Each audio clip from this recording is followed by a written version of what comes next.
Central Sterile Service Department, an area in a hospital that is in charge of cleaning and sterilization of reusable medical devices.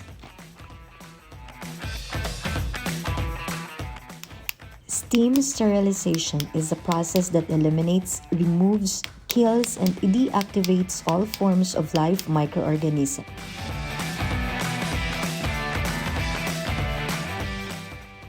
Each morning, a daily test in sterilizer or autoclave are being done before using it. The first test is the warm-up cycle. This means that the sterilizer has not been used for more than 3 hours. This allows the sterilizer chamber and jacket to reach a temperature. Next is the leak rate test. This is done if the machine has been turned off. The reading of leak rate should be between 0.000 until 0.0012.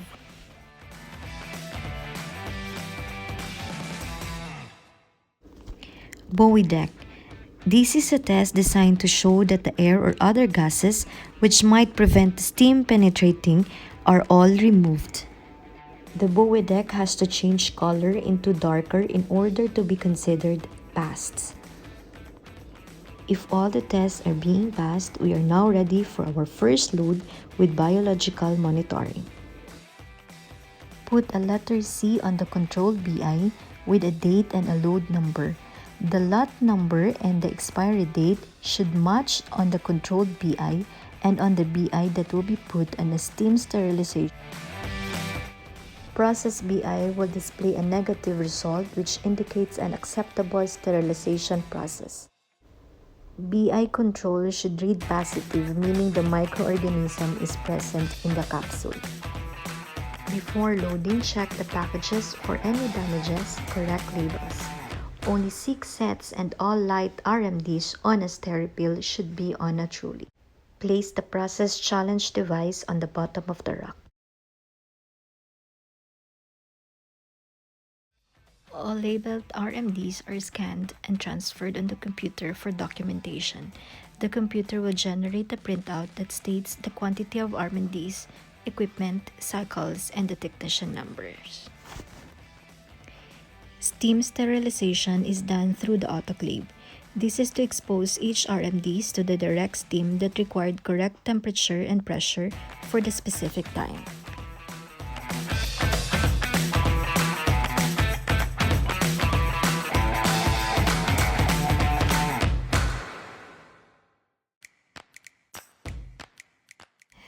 Check the cycle if it is correct, press the start, and wait for the process to light up.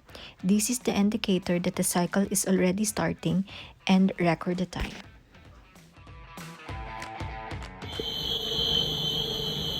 When the alarm sounds, meaning the cycle is already complete.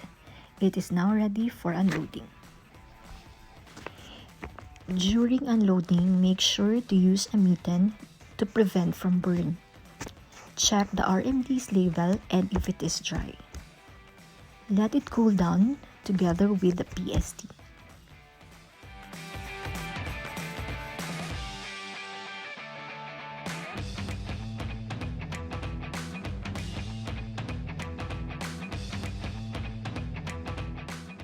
While waiting for the sterilized RMD to cool down, check the printout if the parameters of steam sterilization are achieved. First, check if the process is complete and the cycle is correct. The 3 negative pulses has to be low and the 2 negative pulses has to be high. The sterilization temperature should be between 134 degrees to 136 degrees Celsius. Sterilizing time should be 3.5 minutes. That will be the minimum exposure periods for the wrap RMDs to kill the microorganism.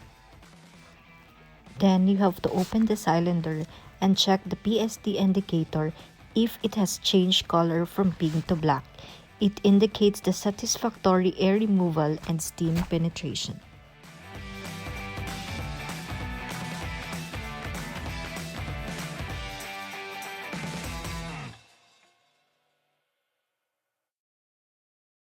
Can you abort the load while on process? Absolutely yes. All you have to do is to push that red emergency button. But remember, there is always a valid reason for abort. These are 1. If the cycle is incorrect, 2. If there's a power failure, 3. If the machine rested for more than 3 hours.